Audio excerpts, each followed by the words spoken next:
my whole life I identified myself as like a good kid, and all of a sudden I'm not doing good kid things.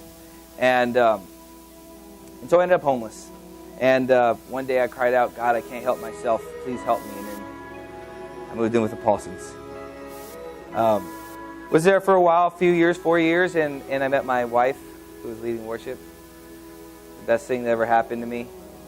And the thing about that is, I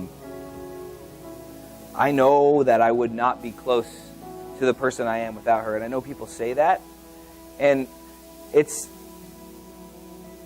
because like I realize in our marriage that the way that I am, when I actually, this kind of started my whole turnaround actually. It all kind of revolved around this, that she wasn't happy in our marriage. And sometimes she's not happy with me when I leave the cabinet doors open and don't wash dishes. But I'm talking about she wasn't like, she was really regretting it. And, I thought she was the one in the wrong, like she just needs to get over it type thing. And when I realized, when I didn't want her to be a certain way, but then I realized that it's not just her being that way. I have a part too. And so when I started looking at that, I realized what I did, but that unlocked a key for me. See, it kind of started with I just didn't want her to leave me. But when I actually started looking at myself instead of at her for a moment, it unlocked a key in this thing called knowing yourself, self-control, and the gifts of spirit, where basically I was able to start being honest with myself. And when I started being honest with myself, that's when things really opened up. Because I think so often we sort of believe we're something that we're not. We have our strong beliefs, so we think that since we believe it that way, that we must be that way too. But then I realized that my actions were actually saying different things. And so I want to thank my wife for helping me to see that. And she's beautiful, and she's an amazing worship leader, and she's an amazing mom, and she's such an artist. Okay, that's enough. I won't make it. she's like, proceed.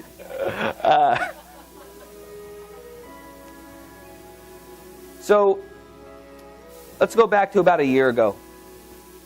A little over a year ago. I was teaching. I was a teacher in Vallejo. I was a public school teacher for 4 years. I worked at Apple before that, and I left Apple to become a school teacher because I felt like this is a calling.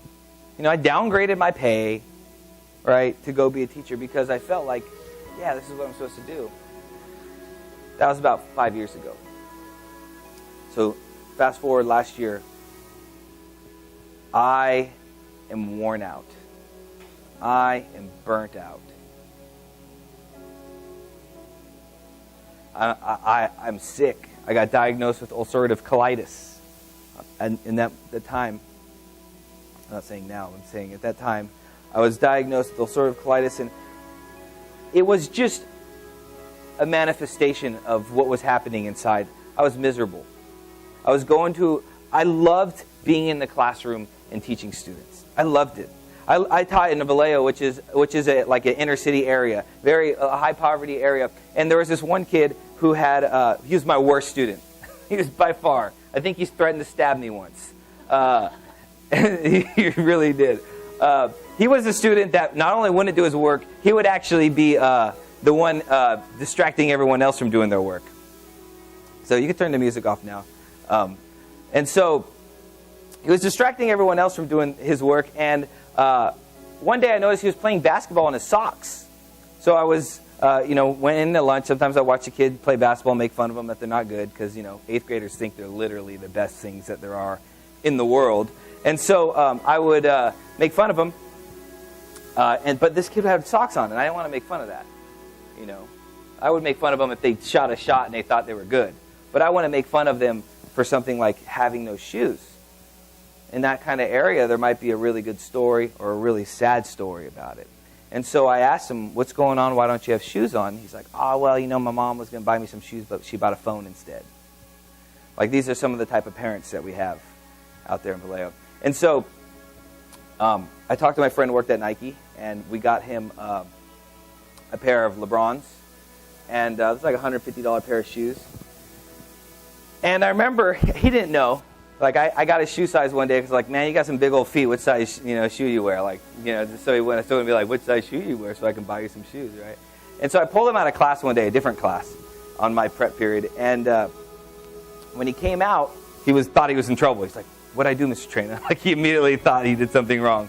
And I had the shoes and I gave them to him.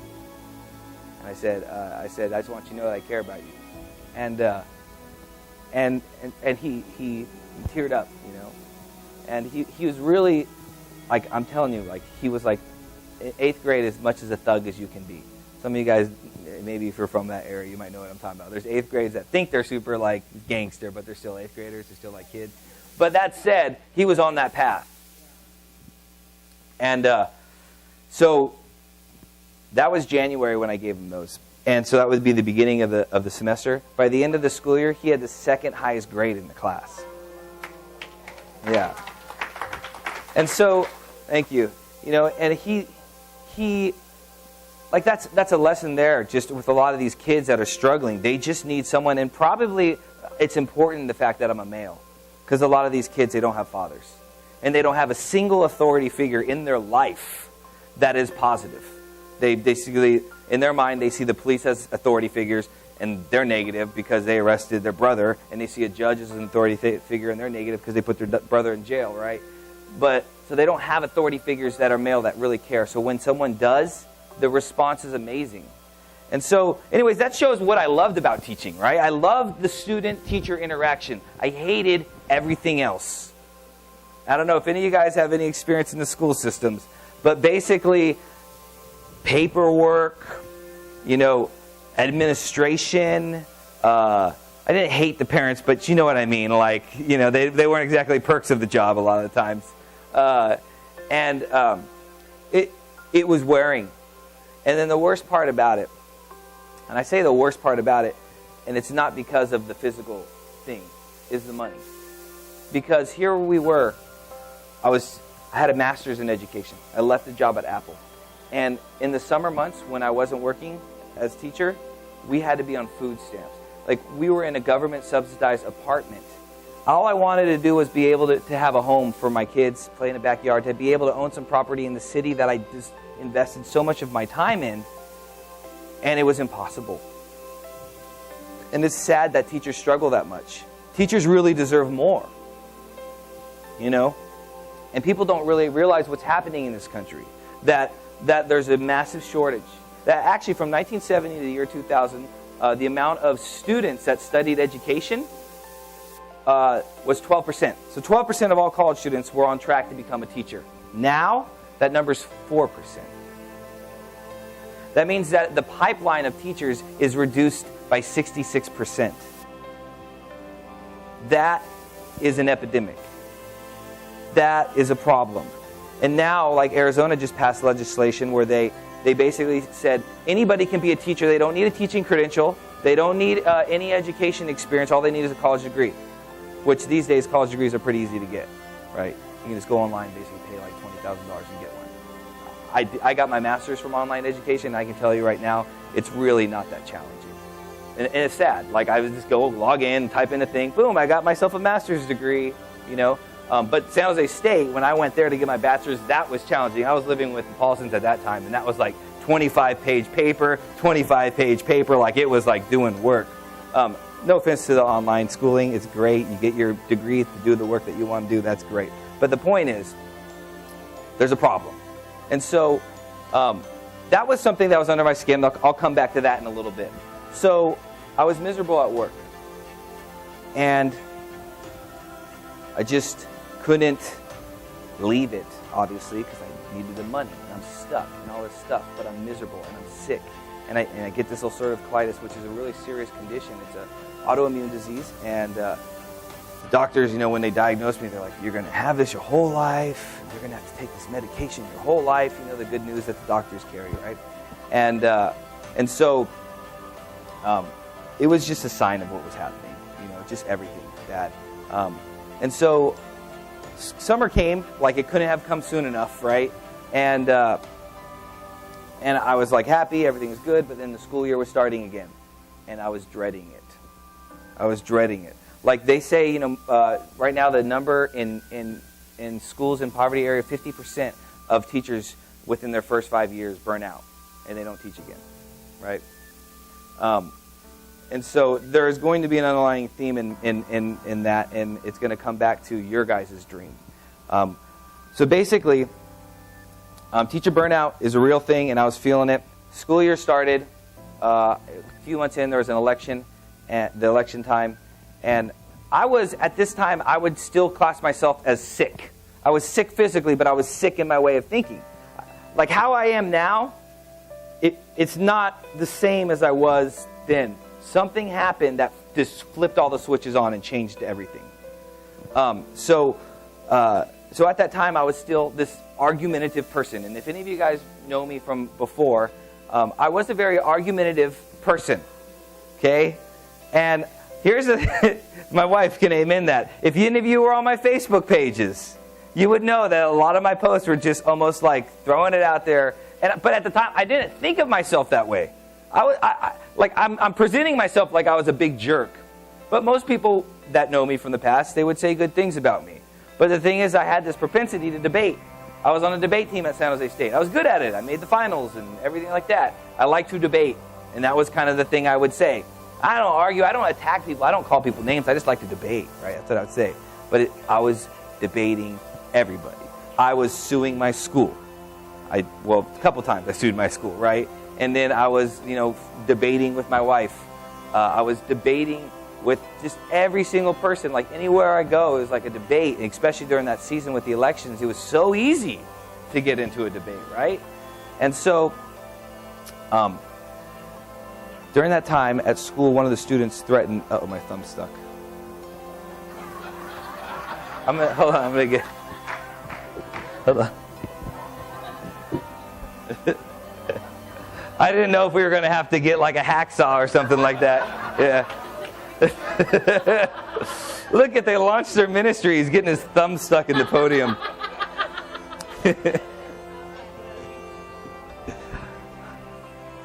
I think I like it with, what do you guys think? I like it with the music better. What do you think? No, yes, no? Okay. If you ever want to throw the music on, I'm fine with it either way. Okay, so where was I at? Thumb stuck. Okay, that kind of. Then I got the thumb out. There's a biblical message in the whole. No, that would be really cool if I did that on purpose. Someone threatened my life. There we go. Yes. In fact, I think the thumb is actually scarier than an 8th grader threatened my life. But anyways, I was having my life threatened, and obviously I didn't take it super seriously. But what I did do is report it, because the thing is that kids got to learn that if you're threatening people's life in particular, but like definitely teachers, you probably should suffer whatever consequences come with that, that decision. I hope you guys would agree. So I reported it to the principal, and I reported it to the police, saying, "Hey, police, like this will be good, right? Scare the kid for because like they're not going to do anything." So apparently, when I did that and I reported it to the police, it's actually technically considered a terrorist act. Threatening, according to the Ed Code, which is the code that education officers, or that's what I'm technically, I guess, go by, is that it's a terrorist threat. So because of that, things happened where we couldn't be at the same school, me and that kid. And the school didn't want to get rid of the kid. If you read about Vallejo School District, you will find that some of the decisions they make are so bad that the superintendent actually got relieved of her duties mid-school year, and they paid her $180,000 to leave. So, I mean, that's kind of how things were going in there.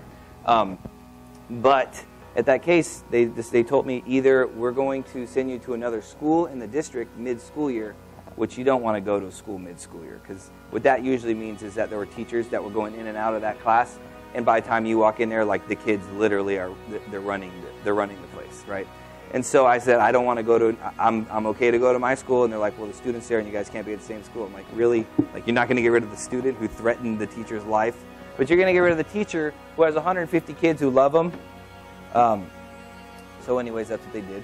And they paid me for it. They paid me. They bought out my contract. And so that was the best thing that ever happened. Because Lord had mercy on me and got me out of that slave thing where I was just like, I'm going to work and I'm not looking forward to it every Monday. And but he knew there was a purpose, and so he had grace and got me out of it. So I started doing real estate, actually. My family is in real estate, and so my grandma, she's done it. She was doing real estate. She was one of the first female real estate women down here in the late 60s, because back then women weren't really treated upon well in the workplace. She was at Lockheed doing the stuff that these scientists do. Yeah, actually, interestingly enough, Elaine here is one of the tenants of my grandma's property in Sunnyvale. And so, and then Ashley is one of my clients for real estate.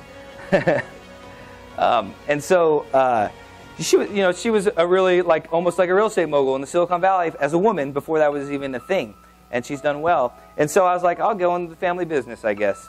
And so when I started doing it, though, I had a plan. Because you remember what I wanted when I was a teacher? Just wanted to buy a house for my kids. Just wanted to be able to have a backyard for them to play in as she's running out here. See, she needs a backyard right on cue. This is going perfectly. Thumb in the podium on cue, kids running on cue. So, okay, I'll trust you with that. I wanted to help teachers buy homes. There's actually some programs that would help teachers buy homes that I didn't even know about when I was a teacher. It would have been nice. Probably could have bought one 5 years ago when the market was a little lower. And so I started doing that. I started helping teachers. And I made a goal one day. I made a big goal. I said, I want to help every teacher buy a home. Like every teacher. I was doing the math, and I was talking to my friend, and this was a conversation that changed my life. I was talking to my friend, and I was telling him my plan, what I want to do to help teachers. I said, you know what? I think with this plan, I want to make $2 million in 2 years. I think I can do it. Now, it was a big number. I don't even know where it came from. I just said it. Some people are even offended by the mere statement, I want to make $1 million. But I said it, and then I stopped and I said, what were you thinking when I said that? I said it to my friend. He goes, maybe you can make $500,000. Right? So that was nice. That's still giving me a lot of credit, because then I started thinking about what my mom would say.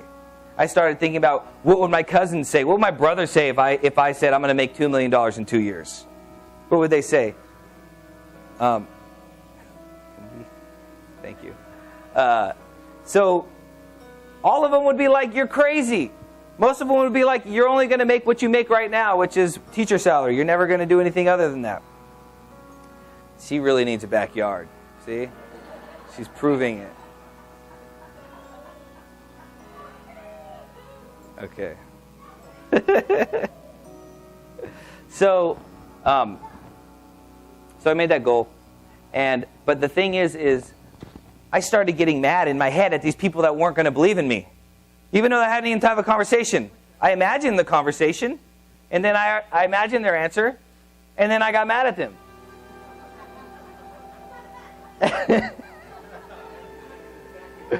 I don't think I'm the only... Yeah, thank you, Bobby. Thank you. See, honesty with self is good, where we can actually realize that sometimes we imagine things, and it's like we just get ourselves mad and nothing happened. We're just standing in the middle of a parking lot, and all of a sudden we went through this terrible situation. And so... God spoke to me in that moment, though. He spoke to me in that moment because what I realized at that moment is I had what would be defined as a victim's mentality, which is there's two worlds that we live in. There's the internal world and there's the external world. And this morning, God was kind of pointing it out to me. This is how we have to approach this. This is very important, okay? Self-control is a gift of the Spirit. Self-control is a thing, okay? This is important, which means there's only one thing you have control over. There's only one thing that you have control over, and that's yourself. Most of us don't even have control over that. We can't control our emotions. We can't control our thoughts. We can't control our body. We can't control our health, right? Most of us have struggled with self-control. But we don't want to look at that. So what we try to do is we try to control everything else around us. But the thing is, there is nothing in the Bible that says, like, the fruit of the Spirit is controlling everything around you. No, it's just self-control. God is the one who handles everything else. If we just realized that, like whatever was happening, so you might be thinking something, my parents might think something bad of me. My reaction would have been, I'd try to spend time to convince them that they shouldn't be that way. Mom, you shouldn't be that way, Mom. You should believe in me, Mom. Right? You should believe in me and you shouldn't do it. And I'm trying to change them to make my life easier because I really don't have self-control in here. So maybe if all of them get better, then I won't have to get so upset. Right?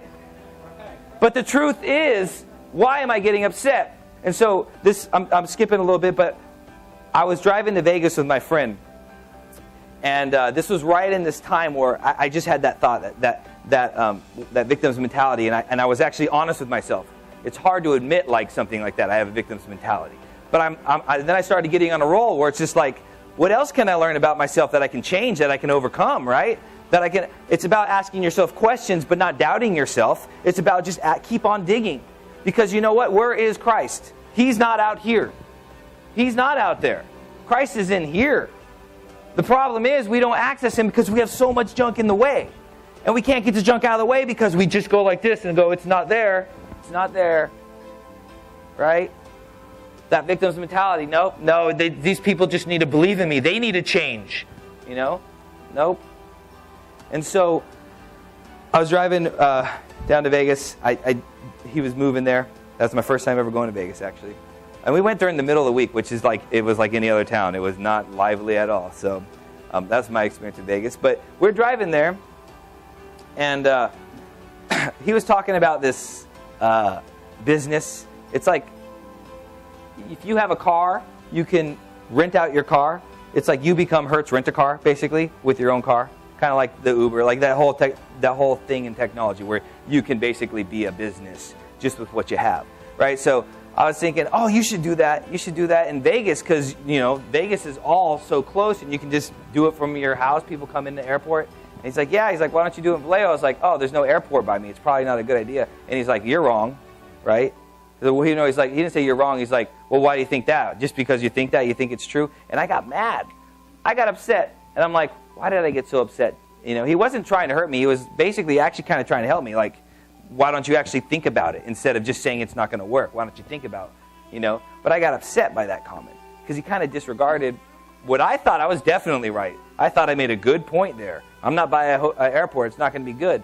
And so I was mad. We just kind of started talking about whatever else. But then I stopped and I said it out loud, which as a guy is weird because, first of all, guys don't talk about their feelings, for one. But even this statement is kind of just weird because he was talking. I was like, I don't know why, but I'm kind of offended and upset about what you just said, which is not a normal conversation we have. As my wife can tell you, I'm on the phone with them all the time. We're mainly talking about sports. We're dudes, right? And so, but it was a really I was in this emotional moment, and I'm like, why did that offend me? And then I just started actually seeking, why did that upset me?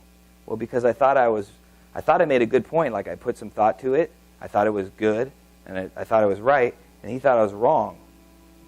And then I realized, that's why I'm upset, because, I always want to be right. I always want people to think I'm right, you know? And I've been called a know-it-all in my life. It's not a good title.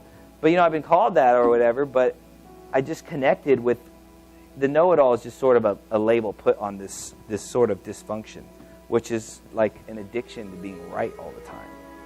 You know, and that kind of work is what I started doing with myself, which is constantly going in at what is inside there so I can move myself out of the way. You know, where you're at and where God wants you to be, there's only one thing in your way. People like to blame it on other things, right? If only, you know, I had money. If only these people believed in me. If only I wasn't discriminated against. Like, there's always these external things we like to make excuses on. But the truth of the matter is, it's not about resources. Because God made this universe abundant of resources. One day I was praying, and God said to me, there is more than enough for everybody. One of the big things that I came to that changed my life was realizing the abundance that there is. That, like, if you're really walking out the plan of God, we kind of believe this in our mind, but there is an abundance. So it's never about resources. It's always about resourcefulness, right? It's not about the resources. It's not about who's against you. It's about how you're going to figure out to overcome this with the Lord. And I'll tell you what it takes. It won't take this buckling of the, or what's your favorite thing that you like to say, Pastor? Pulling of the bootstraps? He's pulling you up by the bootstraps, right? That's one of his famous quotes, right? It's going to take faith. You know, it's going to take faith, just taking that risk, that jump. But the only thing that's going to get me in the way is myself, really. Right? The only thing that's going to get you in the way of that big destiny that God has for your life is yourself. And so I was working on getting myself out of the way. The word would be growth. I was wanting to grow. Because, you see, when you're born small, and you naturally grow. Right? You can't help it. You just grow. But then there becomes a point where you stop growing. And now growth is something different. Growth must be intentional. Growth must be, I want to grow. And as I was sick, physically, my body, and I was sick going to work, just sick and tired, and as everything was just falling apart, I was going to the hospital a couple times a month out of pain from that condition. And, you know, I remember going to a meeting with Susan Richards. She's going to be here next month or next month. She's going to be ministering here next month. And she's an amazing minister. And at the very end, she said, she gave a homework assignment. And she said, I want to challenge you to realize that the way you think doesn't have to be the way that you think. You know, so much of us, we think we're actually who we are. Like, we think our thoughts is who we are. But they're not. A lot of times our thoughts are they're just sort of a tape playing from what our parents said, right? Or what media says or whatever. But who we are, who you are, I just want you to take this in, is who you are is not who you think you are. Who you are is greater than who you think you are. Because who you are is hidden in Christ with God. Who you are is in Christ. Who you are looks more like Christ than it actually looks like who you are and who you think you are.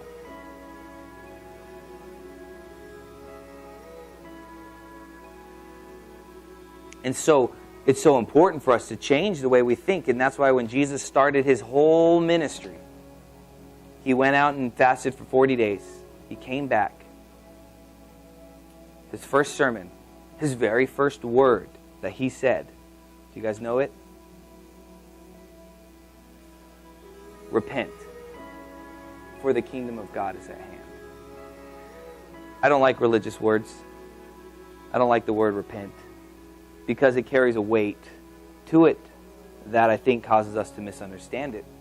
When the actual word repent, if you translated it, metanoia, means to change the way that you think. That God is saying that. God is saying, look, the way that you think right now, please accept the fact that that doesn't have to be the way that you think. And that who you are is not limited to that. And that you can do so much more if you actually just learn to think differently.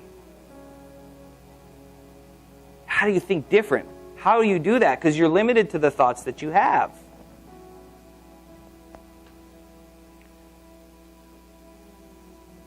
And so I desired it. That homework assignment, I said, I'm willing to do that. I'm willing to realize, you know what, that tomorrow I could wake up and just be a completely different person, and I trust you, God. Like, I'm not...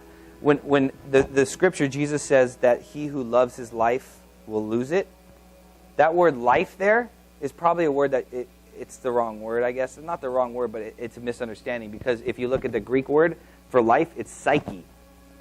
We know psyche, right? Psychology. So he who loves his psyche will lose it, will be a loser. If you love your psychology, if you love the way that you think, lose. But he who's willing to lose it, win. And for me, the know-it-all who knows everything, and when I was a kid, I had the high IQ, and I had the problem of people actually telling me I was smart. I didn't want to lose my psyche, because I knew it all. But I'm looking at my life, and I have a wife who's not happy with me. I'm in an apartment, subsidized apartment, food stamps in the summer. And it's just, if I'm really honest with myself, the way that I'm thinking, here's the thing that we have to realize. Here's the thing that we have to be honest with ourselves with. Everything that you have, the position you're in right now, the circumstances that you're going through right now, is all because of who you are coming up to this point right now.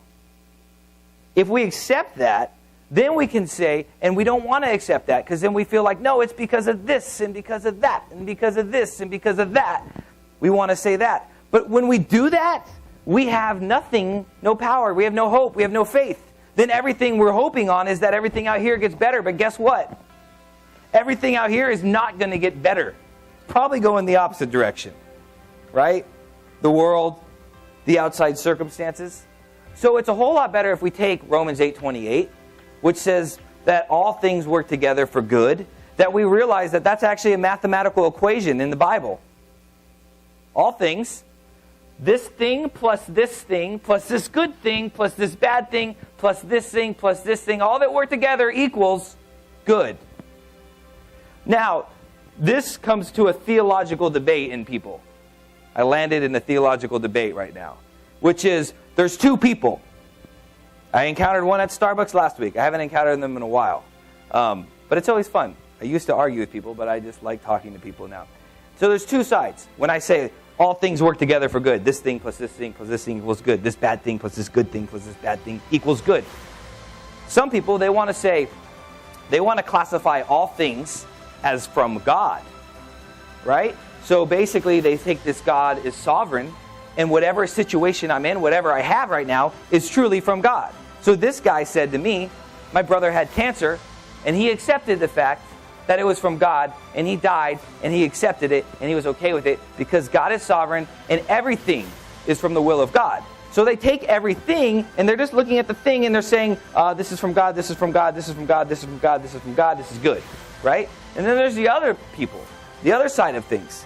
And they go, no, see, nothing bad is from God, right? So what they do is they take the equation, which has this plus this plus this plus this, and then they judge, this is bad, this cancer is bad, this is bad, this is not from God, and I'm going to throw it over here, and I'm going to have my pile of this is from the devil and this is from God. So I'm going to choose what I judge is good, and then I'm going to say that's from God, and this other stuff I judge is bad, and that's from the devil. So those are like the two camps, right? Usually it's either God is sovereign, everything's from him, so I'm not going to say anything's bad. I'm just going to accept it all. And there's the other people that say, like, cancer's bad. That's not from God. But here's the thing that throws it all in a loop. I just talked about, for example, Christina's sister. Amazing story, Cheryl. July last year, stage 3 cervical cancer.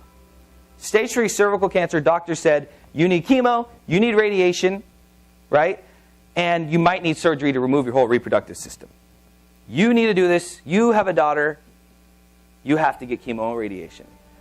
She calls me because I've done some study. I know some people that have beat it, like I told you the other person. And so she calls me and she tells me, and I kind of coach her. As a teacher, you're a coach. I'm a coach/teacher, right? And I lead her to the right people. I led her to this girl, Corey, who beat cancer, and she has a nonprofit to help raise money for people that do alternative therapies. Gave her some books, coached her, motivated, and then she took off.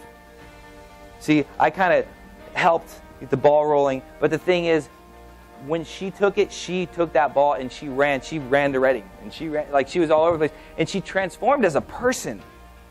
She was this very private person. Oh, I'd go over the house, she'd be in the room all night. And she transformed as a person.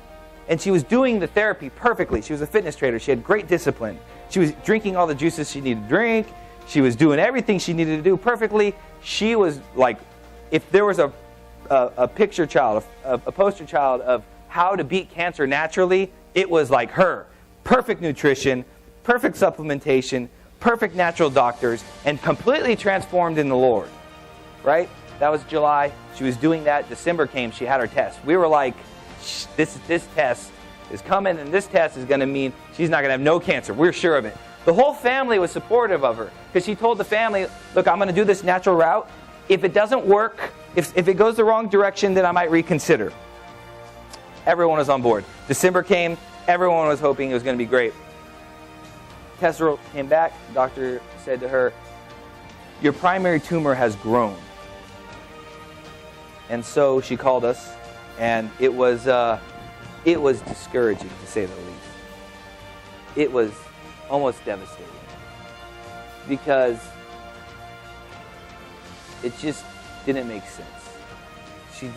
She's like healed as a person. She's done everything right, and if it doesn't work with her, then it's not going to work with anybody. And so the next morning, I woke up and I prayed about it. The Lord led me to some research, and I saw, okay, so cancer is like this. Here's a little lesson. I'm a science teacher, so I got to teach science every once in a while. Stage 2 means the primary tumor is growing. Stage 3 means it's spread to lymph nodes. Stage 4 means it's spread to primary organs. Now, I looked at that, and then I had her send me the form, the scan, the reports, the results on the scan that she had. And I looked at it, and it said, sure enough, the primary tumor has grown from this size to this size, right? But then next to it, it said, the left lymph node, because in order for it to be stage 3, remember she had stage 3 cervical cancer, in order to be stage 3, it had to have spread to lymph nodes. And it said the left lymph node has shrunk, and the right lymph node shows no abnormality. And I was like, wait a second. If the left lymph node shrunk, then that means the stage 3 portion of the cancer is actually reducing. You can have a tumor in either side of the watermelon, right? You've seen kids have tumors, big cantaloupes in their stomach. That's not going to kill you. It's when it spreads. So, I called her. She was so excited. She was so excited because it was a good news. It was like the big voice. It's like that story about God's voice, right? The big, all the thunder and all that, the rushing of the wind, that's not God's voice. It's a small voice. The tumor's getting bigger. That's not God's voice. It's like, take a look at those little lymph nodes. Right? And so we celebrated. And then she called me 2 hours later screaming. So excited. She looked at the old report in July. On the new report, all I saw was right lymph node shows no abnormality. So I just said, oh, okay, well, that lymph node never had a problem. In July, that lymph node was cancerous. It had a malignancy. It was oversized. So her cancer, that lymph node was completely healed of cancer. That's all we needed. She called a meeting with her family. She said, I'm going to keep going. Half the family jumped off ship. They wanted to crucify me because they felt like I was like brainwashing her. She told them, I'm going to do this. I've made my decision, and all I'm asking for is your support. And half the family basically said, we're not supporting you. Their sister having cancer, and she's choosing to fight, and they didn't support her, but she kept going. And in May, she had a women's conference to inspire women. It was it was probably the most beautiful conference I've ever been to. It was amazing. Not just because it was full of women, but because she did she did a skit. She did a dramatization of this whole journey, and she ended it off with a dance, a flag dance, and it was just glorious. You just see it on her face. She was just rejoicing, and she had a scan the next day after that conference, and she got her scan, and then a week later we were at their house when we just happened to be by there, but I think it was God's happening, and the doctor called. And so she put it on speakerphone, and the doctor's like, well, so we got the report back, and we're really confused. We're going to call other doctors here to look at it, but that tumor is completely gone.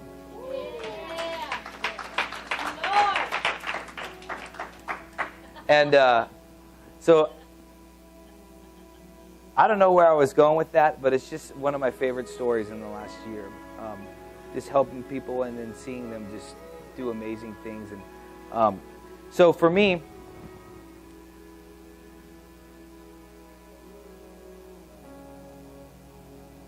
yeah, I'm going to wrap it up here. So I want to let Derek share a quick word too.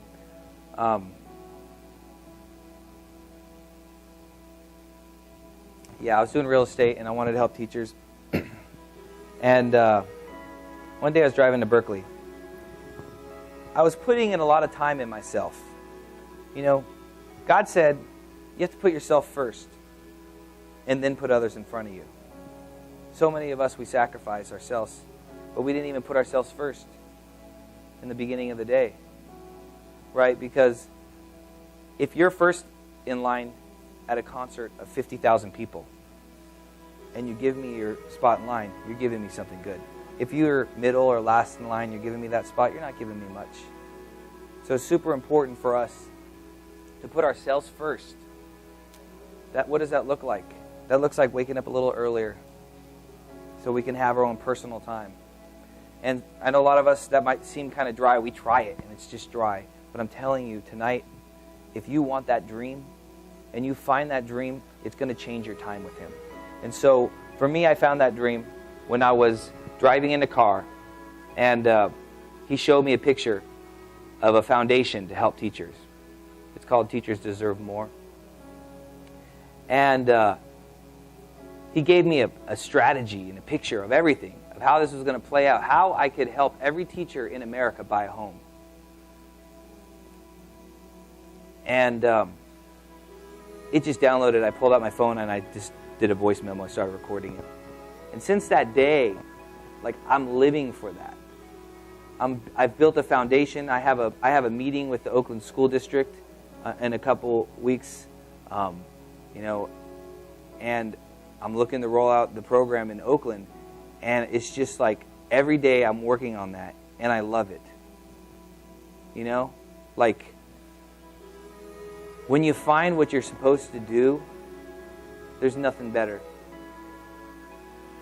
And gosh, I brought the worksheets too to help people find what they're supposed to do. I just talked too long. You guys want to do the worksheet real fast to help you? Okay, so there's worksheets back there. So if someone could hand those out.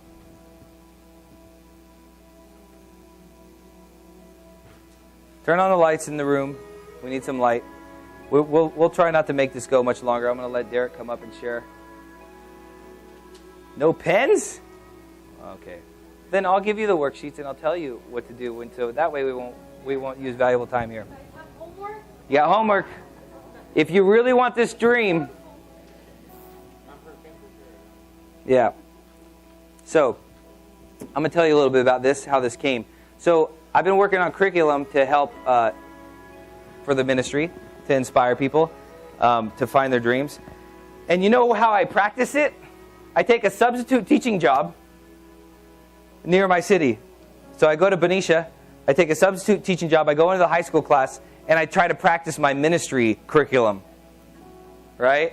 Because I figure if I can keep a teenager's attention, then I can keep anybody's attention, right? And so one day I was in the class, and I had this whole lesson plan together, and I wanted to show them the value of social media, and I wanted to show them that they could actually find they could do something great. Oh, go back once. Oh no, that's right. That's good. This is going to be the example. So, I was going through this thing. The class was inspired. This one girl raised her hand. She felt like I could help her, and so she says, "I've never told anybody this before, but I'm hoping you can help me." Because she was feeling like I, for some reason, could help her. And she said, I have been pursuing being an actress. I've been taking classes, I've been doing auditions, and it's really hard. Can you help me? So I wrote her name on the board, and her name was Michaela. And I said, Michaela wants to be an actress. Right? Is there anything special about that? Anything special about a girl wanting to be an actress? Not too much, right? Not too special. So it's great, you want to be an actress. Here's the question. Why do you want to be an actress? What would be a very not special reason why someone would want to be an actress? What do you think? money, fame. Yeah, right? So that would probably eliminate most of the people there because they're like, yeah, I want to be famous and I want to be rich, right? And I think she was smart enough, and she was actually a really sharp girl, to know that that's not going to be the answer that I'm going to accept from her, right? So I said, well, why do you want to do it? Go ahead and hit the next slide. So why do you want to do it? I said, I feel like if I have a platform that I'm an actress, then I could help other people that are like me right now, going through this hard thing where there's people trying to scam you. There's a lot of scammers out there trying to take her money. We're charging all this money for headshots and all these things. And so she wants to help that. And I was like, yeah, you can do that. You can do that through social media. You can make videos, all this stuff. And I said, so here's the thing. It's like this. If your goal is being an actress and all you're looking at is being an actress, that becomes your unreachable star. Right? I want to be an actress one day. That kind of phraseology will mean it'll never happen. I want to be an actress one day. But when she shifts her focus and she starts focusing on what am I going to do when I already am there? And we use our imagination to already imagine that happening. What am I going to do when I'm there? I'm going to do this. And so she starts focusing on this bigger thing. And now the actress is no longer the unreachable star. Now it's just a vehicle to get you to the star. Here's the important thing, though. You got to have a good vehicle. You got to have a good spaceship to get you to that star. I wouldn't be surprised when I die if I go to heaven and I ask the Lord how many stars there are, and it's the same amount of stars as there are people that have ever been made. That it's almost like we all have our own journey to the star. It's like this mission that God has given us. And so when she's focused on that star and she has a good enough ship, then, yeah. But she was actually moved to tears during that class because she started feeling hope again.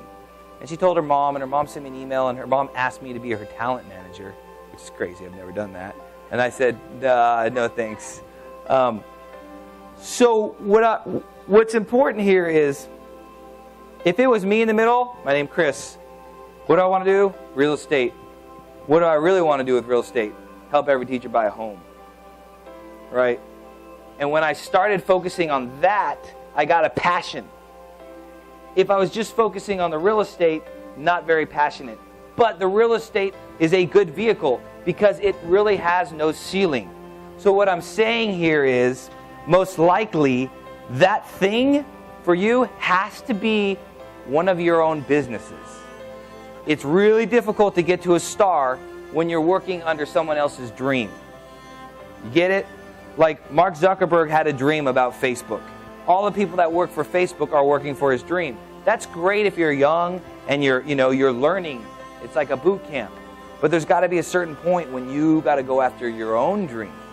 Anybody that I would have in our ministry here on our team, I would not want them to be in our ministry forever. I would want them eventually to start their own thing, whatever it is, that dream. You get it? Like you have to have a vehicle that's good enough. You have to start thinking differently. Not thinking like a worker. You know? You're not thinking small like that. You know? It's kind of like a business talk, but it could be a ministry too. But I'm just saying, if you're in the wrong vehicle, you're never going to get to your star. So you have to be willing to consider that too. And so, yeah, this is the thing. So there's 3 variables to this, right? So when you do your homework, this is how you do it. There's 3 variables here. There's the person you are, there's the thing you do, and there's the why you do it, which also looks like to the group of people you want to use this thing for. So the group of people, in my case, teachers. The group of people, in her case, aspiring actors. I talked to this guy last night, and he was like a financial advisor, and he was like, at first he was saying that same old victim's mentality. Yeah, there's just so many regulations, so I never can really make that much money because all these regulations are there. And it's not the same as like what you're doing, because you can, you got the nonprofit. It's not the same for me. I'm limited by the regulations and the governments and all that, right? External problem, blaming this, blaming that. And I'm like, well, isn't Warren Buffett in the same thing you're in? Yeah. Isn't Carl Icahn? Yeah. Well, how come they're not limited? Right? Basically saying like the way they think is just different than the way you think. And so I started asking him, and it turns out he kind of has this thing where he wants to help football players. And he actually is one of 250 financial advisors to help football players. And so I was like, why don't you start looking into that?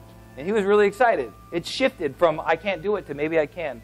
And so these three parts here. Who you are, those boxes are how can you improve who you are? How can you improve who you are? Read books, go to conferences, pray. These things are just self-improvement. How can you improve yourself? How can you improve what you do? In her case, as an actress, singing class, dancing class, acting class, right? And then the other part, how can you improve why you want to do it? And that would be all the things you can do to grow in that area. So if she was to start a nonprofit, read about nonprofits. Research all the obstacles that you might face. Find other people that are aspiring actors. Maybe find people that would want to help you. So what you have to do is you have to do some homework. And you have to start thinking, first of all, who am I? That's a start, right? A lot of us might not know who we are, our gifts. That starts with your gifts, right? And then you're thinking about, what is it I want to do? What am I doing now as a job? Is this good enough ship? Do I really want to be doing this my whole life? Do I have freedom in this, right? And then you start figuring out what is it you want to do. And then you figure out that bigger way of using that to help a certain amount of people, a group of people. And let me give you a hint, it's going to be global. Global. And so what I'm doing here is I'm releasing to you a assignment of risk. And so I wanted to bring Derek up here. Yeah. I know we're here at the end, so he's just going to share his testimony because we're releasing assignment of risk, which means if you really want that dream, it's going to take a risk that you have never experienced before. It's going to take jumping into that river. And so the reason why I brought Derek here is because he has that, and I want him to impart that. Right? He's going to share his testimony, what he went through. And as he's sharing it, just receive it and be willing to take that same risk. It might not look just like what he did, but be willing to take that risk. Is that handheld mic? Oh, it's right here. I got it. Here. Hello. Can you hear me? God bless everybody. Chris is a wonderful friend I've met 3 years ago, and it was a part of me and my family's transition. So it attaches to what he's been speaking on the whole evening, and even coupled with what Christina was singing about. The word that stuck out to me, it said leap of faith. And what's required to do what God calls you to do is faith. And it's not the first faith you encountered. It has to be a continuously growing faith. A lot of times people want to step out in faith and celebrate, like, yeah, I stepped out in faith. I did this for God, and they never do it again. That faith that you had when you might have even been a first believer will not sustain you 10, 20 years from now, sometimes not even months. You have to take each faith brick and even the small ones that you may encounter, and those what build you up to be able to sustain what God has for you. So I'm not going to go back too far, but I'll say back in about 2010, me and my wife made a decision that, you know what, God, whatever you say to do, we're just going to do it. Everything that we've acquired, everything we've done on our own, it's not beneficial to us. It's not fulfilling. We know you have greater, so anything you tell us to do, we're going to rock with. And he's like, okay, you ready for this? All right. So within that, a couple months' time, he told my wife to quit her job. He told us to sell our home. And then he said, you're going to have another child. Now, at this point, we already had 2 boys. I got my lineage is already confirmed. Everything's good. I'm like, and my youngest at the time was 5 years old, taking showers and such on his own. And so God brings this news that not only is there a house shakeup, but you're going to have another child. We're like, back to diapers. But you know what? This is what he called for. And in this instruction, he said, her name is Selah from the book of Psalms. And you're not allowed to check the ultrasound. So for 9 months, we went without knowing from what the doctors say what the gender is. A couple months in, they say, hey, you want to know if it's a boy or girl? We're like, no. We don't want to know. You're not reckoning what God's given us as instruction. People are like, what are you having? We're having a girl. What's her name? We'll tell you when she gets here. So we went our full 9 months. Baby pops out. It's a girl. You guys got a brand new healthy girl. We already knew. We knew because we rested on what God said. So that kind of just plateaued into God just doing even greater. So that was like one small step of faith. We had those queasy moments like, what happens if it's not a girl? What happens if there's some complication? We kept those things, those doubt seeds were still there. So we built on that. And from there, he was like, now I'm going to need you to move from California back to Ohio, because we're originally from Ohio. Now, we moved to Ohio with a house full of things. Like, we actually owned a home in Ohio, brought all that stuff to California. God told us before we left California, he's like, get rid of everything. Your house, your furniture, cars, vehicles. We moved out here with a house and 2 vehicles worth of stuff. We moved back with 7 boxes and our 3 children. Everything we owned was on the airplane. We land in Columbus, Ohio. We rent a car, open up those 7 boxes, and dumped everything from those 7 boxes in this rental car.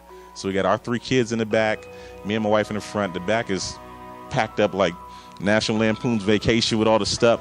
We literally have photos, clothes, everything we own is in one vehicle. So we set off on our journey because he sent us to my hometown for a year to serve. So we went there. Within a year's time, we had a house full of stuff. It just came. People donated, and it was just different forms. So we took that stuff, moved back to Columbus. He kind of had us like moving around quite a bit. So I'm blessed that he has us sustained here for a while. So from there, and then we get to Columbus, Ohio. So we're serving there for a year. And he comes with probably the most, I would say it was the heaviest one. He's like, all right, now you've been moving. You've been following my orders. Good. So now I want you to move one more time. And you're going to be moving to California again, but this time you're going to the Bay Area. I'm like, okay, God, we've never been up here. We lived in Fresno for 4 years. And he was explaining like that Fresno experience, that was your Abraham. You get to walk the land, but you don't get to own it. You get to walk the land. So when he said, when you go back to the Bay, or you moving back to California, the Bay, that's your Joshua. So we had our promise, like, oh, they own the land. This is Canaan to us. So here's our 2 instructions coming out here. You're going to serve at a church in Berkeley. We didn't know the church. Only thing we knew is that the associate pastor of the church guest spoke at our church in Ohio. And God was highlighting, he's like, that man right there, whatever church he goes to, you serve there. So we had to Google the church. We had to Google the pastor. We didn't know anything about it. We didn't know where Berkeley was located. We heard Bay. We thought San Francisco. That was it. So he said, you're going to move to the Bay. And you're going to serve at this church in Berkeley. So me and my wife come out here probably like May of 2014, and we drive around finding out cities we never heard of. I'm like calling my brother, hey, it's a Pittsburgh, California, man. Not Pittsburgh, PA, but California. So we're driving around. And we're trying to find out exactly where God wants us to rest. We go back home, get prepared. I quit my job. She's quitting her job. We're going through this whole purge process again, selling things. And we knew that we weren't flying out there. God was like, you're going to drive. And at this time, we had another child. So now we have 4 children. 4 children in tow.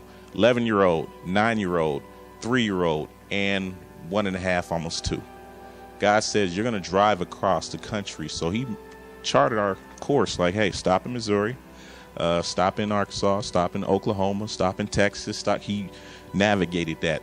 The clear-cut instruction was you must land in the Bay on July 1st.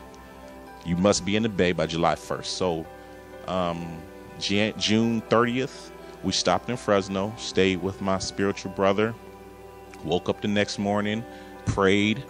And at this time, we got everything we own. Now, we had 2 vehicles. We had a minivan and like a Dodge Caliber. So that took us all the way across the country. That blessed us. So we drive up to the Bay, and we land in Fairfield. And we land in Fairfield. We're looking around like, all right, God, we're here. What do you want us to do? We're praying. We're getting the kids food. And God highlights, he's like, Vallejo, that's your home. All right, God, Vallejo's home. Cool. All right, now we know where we're serving.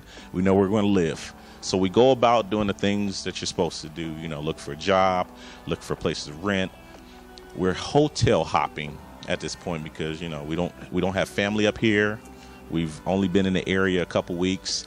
And he's still telling us to go to that church in Berkeley, which we were attending. And actually, as soon as the first day we went there, we signed up to become members because that was part of his instruction.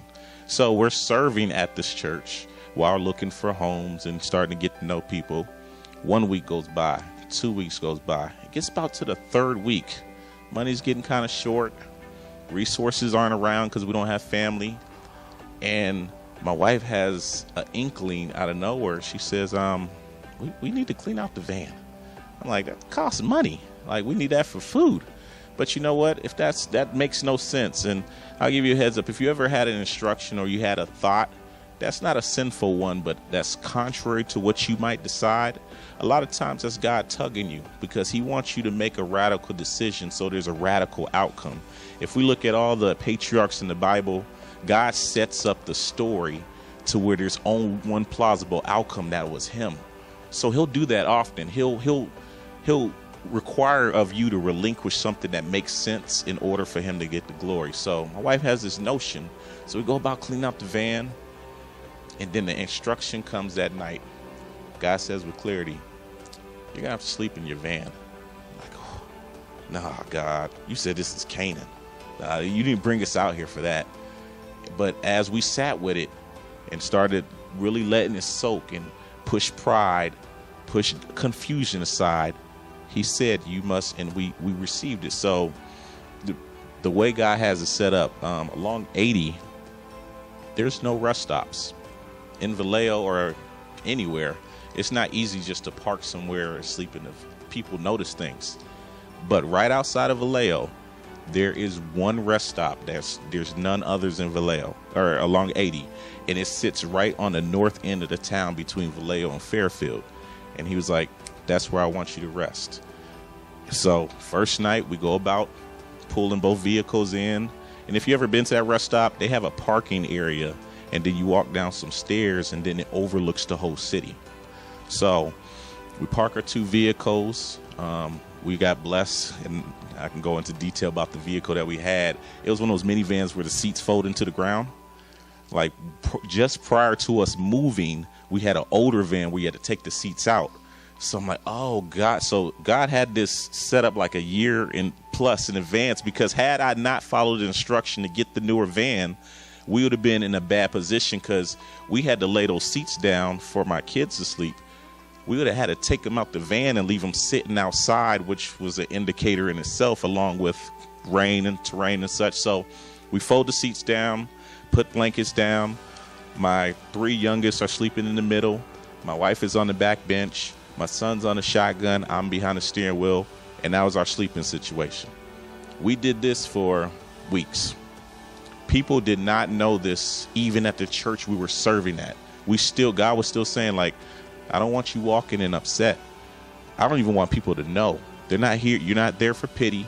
You're not there for pain. You're supposed to serve in excellence. So as we're sleeping in the van, waking up in the morning, washing up in the rest stop stalls, cold water, kids complaining about food. Not too bad. They were actually a blessing. Hopping back in the car, driving on the freeway. As I think about it in retrospect, I had complete peace.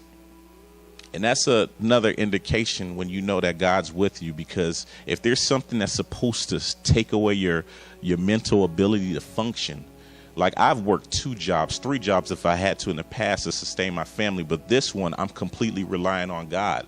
So we're sleeping in this van every night. We have our routine down. We drive around the city, hover around parks because our children need to be entertained. At close to dusk, we'll get back to the rest stop because we don't want too many people seeing that we have 4 children. One is almost an infant. We don't want them hearing and seeing too much. We got to sleep by the rest stop because they have all-night bathroom access in case our kids need it. Those are the things that we never even entertained would be a possibility. But God's using this as a teaching moment. So every night, and I'll include this, I don't want to run over too much time. Every night, I will lock my children and my wife in the van, and I will go down those flight of stairs to that overlook, and I will have conversations with God. I'm like, all right, God, you brought us out here. This is what you called this. This is where you called us to be. We're not here because I made a messed up decision. We just did something crazy with the money. You led us here. And he's like, yeah, I did. Now look over that land. I'm like, I see it. He's like, that's your dominion. And I'm like, I receive it, but it doesn't look like that now. He's like, yeah, but keep it. Keep that in tow. That's what I'm giving you here. And so I received it. Now, I'm not going to say it was completely easy. I probably, like, after the second week, I'm I had a moment of, wow, this is really happening. I remember we pulled in one night. We actually had to get the kids dressed in the Target parking lot. And so we pull up, and my wife's like, so what are we going to do now? What are we doing tonight?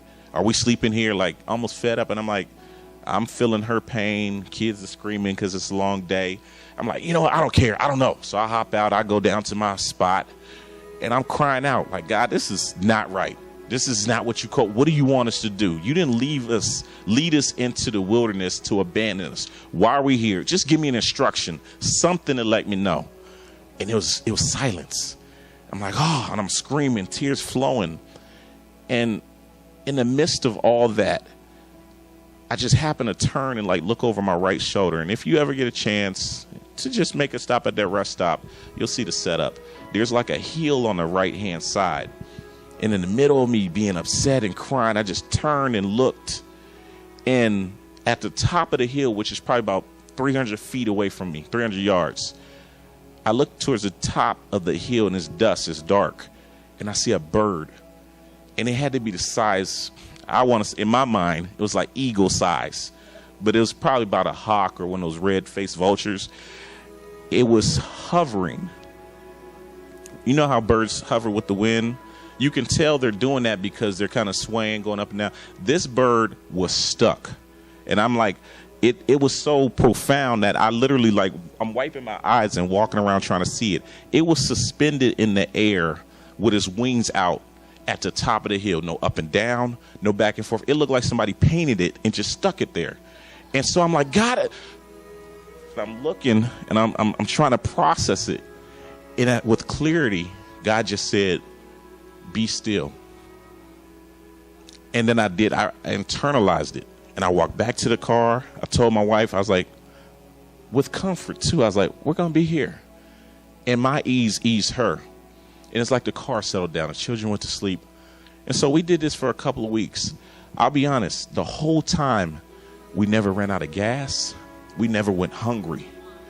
I didn't even call people because God was telling me there's some people you can't even tell your situation because spiritually they're not going to be there for you. They're going to be concerned about your physical. I couldn't tell my mom. I couldn't tell some of my siblings. I couldn't tell them until God had me grasp it. And it was a couple weeks in, and God was revealing. He was like, the reason why I have you going through this is because I need you to have firsthand exposure. Same way I had when I came into flesh and walked amongst the people. I had to feel that. I had to have more than just sympathy. I had to encounter it. And once I got that understanding, not only was my peace increased, but it gave me power. I've been able to take that and manifest it into power. So to make a long story short, within a few months, me and my wife both get jobs. We're still living in the van. Kids are going to school. We're dropping them off at school, going to work, meeting back up after work, getting them washed up in the bathroom, sleeping in the van, waking up as I'm recalling, I'm like, it was like robotic, but God was there the whole time. And then we eventually get a place to rent. After we get a place to rent, I'm sorry, how much time I got? About 2 minutes? Okay. Let me wrap this up. All right, so just to show that God's sovereign in all, after we got our jobs, after we got a place to rent, after he's like expunging some of the stuff that we came with, he's like, all right, that vehicle's not good and that van's not good. It's old season. You're going to have to get rid of those. We start moving to get rid of those things, trusting him. I get a notice from my job saying that I'm going to be laid off in a couple months. And I'm like, you know what? I'm good. Like the lady who was in my same position, she wasn't as much jeopardy as me. She's crying because she's like, oh, somebody's going to be let. And I'm the one on the chopping block. I'm like, we're good here. That same day that I was being told I was getting let go of my job, my wife was given instructions like the night before to quit her job. So I'm like, all right, God, you're doing something. I didn't call my wife like, hey, I'm getting laid off. You about to quit now? I kind of waited till we came home to deliberate on it. She's like, yeah, I told him I'm leaving my job. I'm like, yeah, I'll be getting laid off. And her response was, God's got it. We've been through worse. And so on the same day we found out that news, we just prepared, and naturally you want to do stuff like, all right, let me get ready for some tough times. Let me get ready to be able to operate through the struggle. And God stopped me. He was like, no. This is not struggle. I'm calling it something different. This is prosperity. And so once I took on his definition, which is, it goes back to what Chris is saying, sometimes you have to let the word that you receive come from the true source, because what we determine is good and bad comes from our tainted eye. It says our righteousness is a filthy rag. So if we come saying this is bad, this is wrong, God can be saying that's a catalyst for me to do greatness. How dare you call what I put in place to increase you as a bad thing? But if we look at it from our own lens, we will see it as that. So he told us not to call it struggle. Long story short, within a month of me being let go and my wife quitting, we both got new jobs, doubled our salary. And 3 years later, almost 3 years later in July, we own a home. So we've had a complete upgrade. So my ploy for you is that when you face that twinge of what God is telling you to do, even as radical as it seems, he will honor who he is.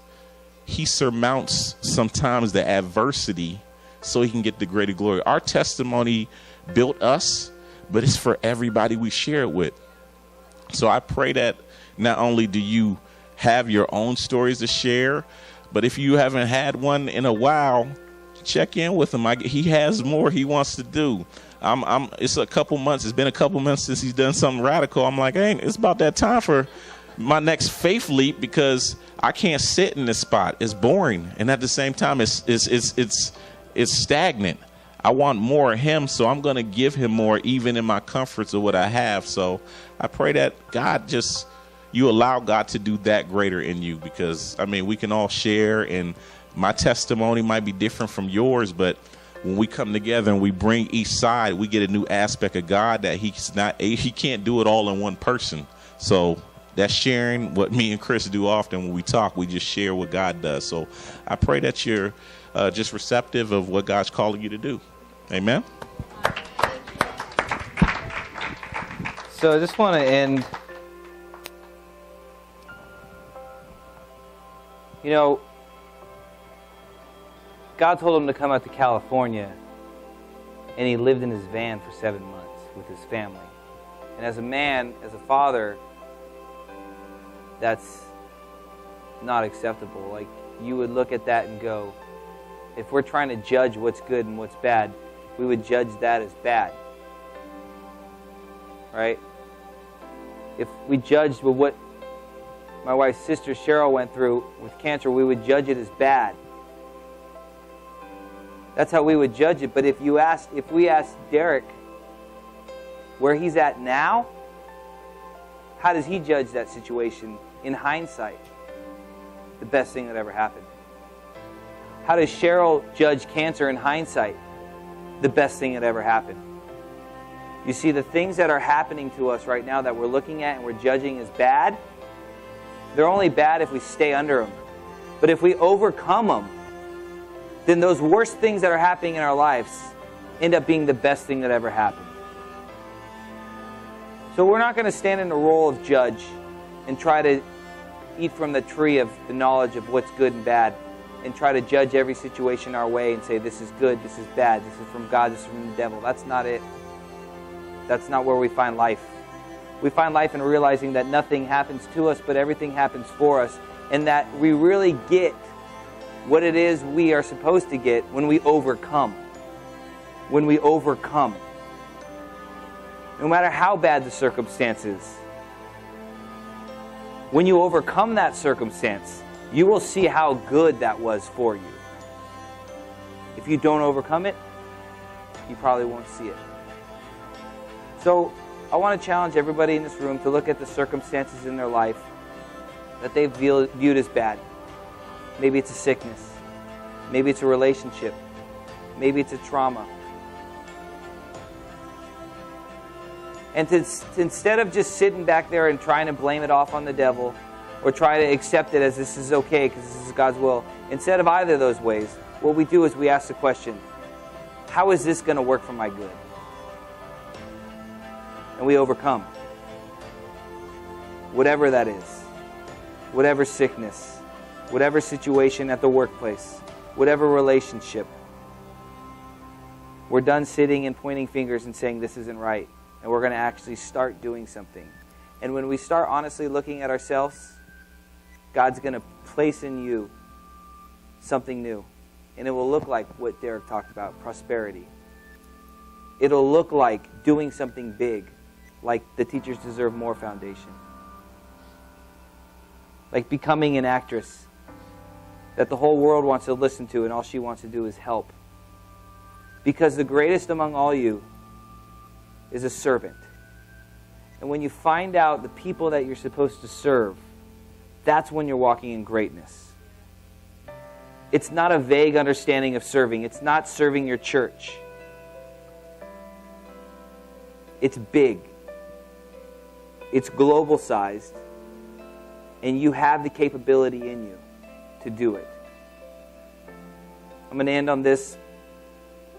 I heard someone say, what if on Judgment Day, the worst part is not going before the Lord and showing you all the stuff you did wrong. The worst part would be seeing the person that you could have been. All the potential that you could have had. That the things that you did wrong is not the worst part about the end of your life. It's about the stuff that you could have done. If you would have just taken a leap. If you would have just jumped in the river. If you would have just moved on faith. If you would have risked, even though everyone in your life said, that's not wise. That doesn't make sense. You need to be realistic. If this is stirring your heart right now, just look to Him and take up that call that I took and say, God, I'm willing to change the way that I think. I'm willing to not accept that I'm not who I think I am. I'm not limited to the way that my mind thinks. I'm not limited to the emotions I feel. God, there is no limits. There is no limits. And Jesus, you showed that when you truly get to a point where you're willing to lay your life down for your cause, when you're willing to lay your life down for what it is that you have called us to do, that when we're willing to give it all up, that when we're willing to give up the safety of a home for our family, when we're willing to give up a temporary health issue, such as cancer, when we're willing to give it up to get to that next level, God, when we're willing to give it all, nothing can stop us. And so, God, I pray that you would place in our hearts, every single one of us here, a piece of that dream that we're willing to die for. That we can feel the joy of operating according to your freedom, which comes from a dream. Martin Luther King had a dream. And at the end of that dream, we are free at last. Free at last. Thank God Almighty. We are free at last. We would minister, but it's late. And I'm sorry for keeping you guys a little longer than we wanted to. But this is our first night, so we're still learning. But I just know and trust that you guys had something planted in you today that was really significant. And I'm looking forward to hearing about it. All right, bless you guys all.